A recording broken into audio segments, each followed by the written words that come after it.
Today is Monday, November 1, 2021. I'm Pastor Michael, and this is Wilderness Wanderings.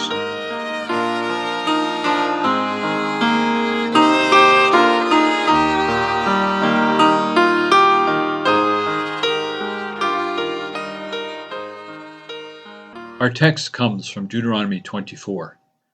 When you are harvesting in your fields and you overlook a sheaf, do not go back to get it. Leave it for the foreigner, the fatherless, and the widow, so that the Lord your God may bless you in all the work of your hands. Verse 19. This chapter of Deuteronomy is filled with miscellaneous laws, like soup made from leftovers in one's refrigerator.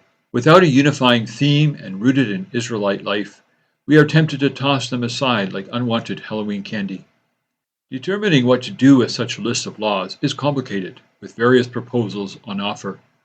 Our text, rooted in an agricultural setting, is foreign to our urban context. However, if we lift the cover just slightly, we might find something of value here. Some laws are written as principles, others as applications of a principle. I suggest that our text is a mixture of these two, so let us examine it for a moment. Israelite farmers harvested grain this way. First, the reapers would go through the field with some form of scythe, leaving the grain lying on the ground.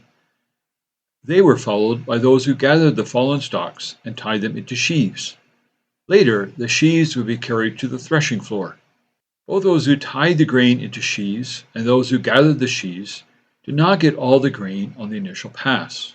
God tells the farmers not to go over the field a second time, leaving the rest to the foreigner, fatherless, and widows. Keeping this command is central to the story told in the book of Ruth. In the Hebrew, it literally says, "Leave it behind, for it belongs to the foreigner, fatherless, and widows." Who are the foreigners, fatherless, and widows?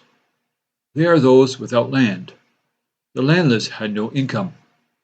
Remember that the land is God's gift to Israel for their flourishing. Those without land cannot flourish. If the Israelites will be open-handed to the landless, God will bless them with abundance. The application and principle are in our text. So, how do we apply this principle to our urban context?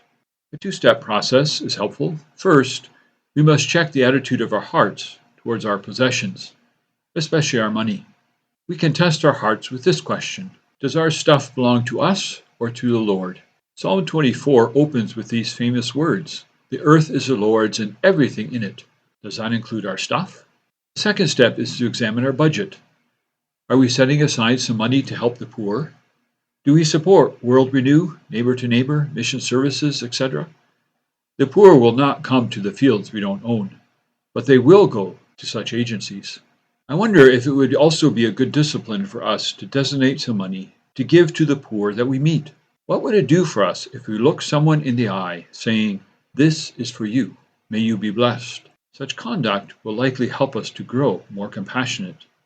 Think of some other ways to practice this principle in your life. It is said that we teach the heart by practice. We become open-handed with practice. So how will you practice? As you journey on, go with the blessing of God. May the peace of the Lord Christ go with you wherever He may send you. May He guide you through the wilderness, protect you through the storm. May He bring you home rejoicing at the wonders He has shown you. May He bring you home rejoicing once again